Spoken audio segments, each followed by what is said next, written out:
because there's a whole website called sitchiniswrong.com. Like, people go crazy about him. Yeah. But when he starts talking about it, when you read some of the things that they wrote, and when you see like some of the images that they created, the images that look like the double helix from DNA, and there's a bunch of the like that now we represent the caduceus, which represents pharmacies and drugs. Like that's the old version of an image of the double helix of DNA, or at least it looks super similar to that. Oh, it definitely is, because it's referenced even in the Egyptian Book of the Dead and other ancient texts.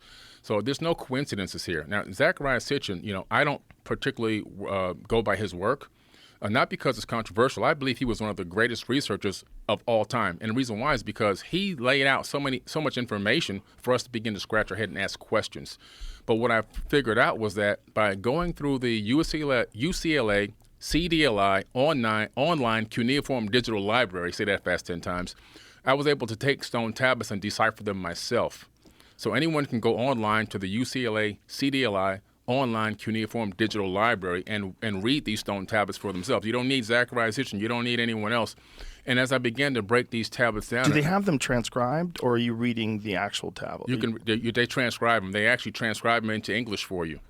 Is there controversy as far as, like, are there different versions of the transcription? Like, do some people think it's interpreted differently? Is like some debate about that? Only where it comes to where some of the text is missing. There could be pieces chipped off of tablets. Right. You see that corner missing from that tablet right there in the Epic of Gilgamesh. Just look how wild is that? Yeah. Just how wild is that exists? Yeah. And that this was... It's so hard for people to put in their brain 5,000 years of time, and that there's these people that have this very bizarre language. Like when you look at that language, we don't even know what it sounds like, right? Right. No, and the language popped up out of nowhere. You're talking about a civilization that appeared out of nothing.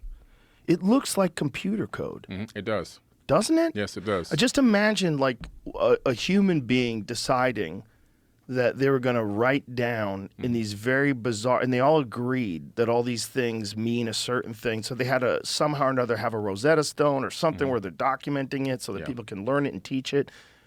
And then we're looking at it 5,000 years later. Yeah. It's so amazing.